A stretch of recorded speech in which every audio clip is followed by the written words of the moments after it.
And welcome back. It's been a rough stretch for the Canaries since they were 27-24 and in first place in the Southern Division.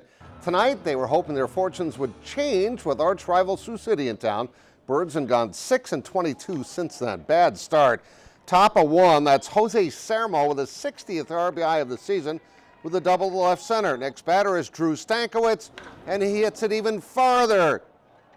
Pretty much dead center to that 410 mark, and that's going to, they trade places on the bases, and it's 2-0 now. They also didn't hit it hard every time. This is just a blooper by Adam Sasser. Vertigan with a nice try in center field, but it drops in. They score another run there, and they score 6 times in the top of the first. So I'm thinking, well, at least I got highlights. But I get more. Bottom of one, Clint Coulter, 3-run homer. It bounces over the street over into Buffalo Wild Wings and cuts the lead in half. Then Jordan Ebert, he'll single the right center field. That'll knock in a run, and he has just hit a 3-run double in the bottom of the 7th inning. I got 11 runs in the first inning. That's never happened in all these years. Let's go to the scoreboard. The Birds have rallied to take the lead 11-8 in the 8th inning. Looks like they might just pull off a great comeback after trailing 6-0. Meanwhile, at the State Amateur Baseball Tournament in Mitchell, Alexandria wins 10-3, and Millbank leading Mount Vernon 3-1. That is in the 5th inning. Well, even though there's now a regular PGA Champions Tour stop in Sioux Falls, the Orion Classic continues to be a popular event that raises lots of money for the Children's Home Society. The 24th Orion Classic today brought back Oneida natives Tom and Kurt Byram for this week's festivities. Tom missed last year's due to a funeral, while Kurt's work with the Golf Channel had kept him away for a couple of years. And the brothers were certainly happy to be back in South Dakota for such a great cause. The people that have been involved with this charity for so many years realize how needed they are to support this thing, that they're not going to let it go away just because the tournament came in. It's just going great, I think. I think this little tournament, this little outing, this charity outing today has just had a huge impact on a lot of kids, and it's going to be more and more as the years go on. Now, Tom is going to be back next month for the Sanford International, though Kurt won't be here due to a commitment on the PGA Tour. The Orion Challenge, get this, has raised well over $7 million for the Children's Home Society since it started 24 years ago, thanks to Mark Amundsen and Graham Marsh.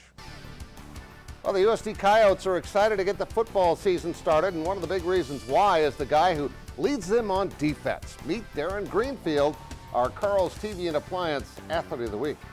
Since the day that Darren Greenfield's grandfather introduced him to the game of football, I don't ever want to be the guy that's like stuck up, won't talk to anybody. I want to be the guy that's out here having fun, because you come out to practice and you have just a crappy mentality. You're trying to get through the day instead of getting better in that day. Taking every rep like you're trying to get better. He's always wanted more. You get one opportunity per game, 1, 2, 3 opportunities per game. You seize every opportunity you get. And then as soon as coaches see that, they'll start to take notice. That's how the Sheldon native came to Vermilion in 2015, just hoping he could find a bit of playing time. A couple years in, become a role player, become somebody who could be a special teams player or something like that. That was always my goal. And turned into one of the nation's best defensive players. The 2-time All-American enters his senior year on the Buck Buchanan watch list for the best defensive player in the country. 9 sacks away from breaking Tyler Starr's USD career record. Well, I think it's really hard work, and I give him the credit. A guy that just refuses, and it's kind of the way he plays. You know, he refuses to say no, and he's made himself a really good college football player, and not only that, he's really become a leader on their defense. And it's no surprise that the accolades aren't that important to Darren. I want the next thing. I want, like the year before I had 8 sacks. I wanted 10, 12 last year. I didn't quite get it, so that's left me with like a sour taste. I felt like I left some stuff on the field, and that's one thing I'm going in this season. I don't want to leave anything on the field. I don't want to leave any doubt. Since he's always been driven to never be satisfied. And finally, the Trojans of Dakota State are hoping to jump out to a quick start this fall.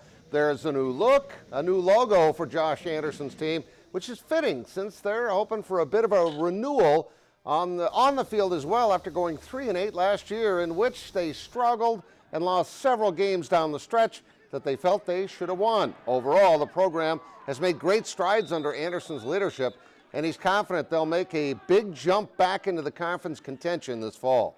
The guys didn't hang their heads. They just grabbed their lunch pails and went to work and started getting after it.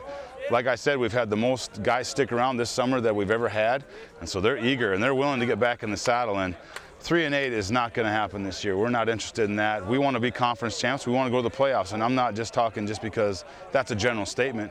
I truly feel like right now we're at that point.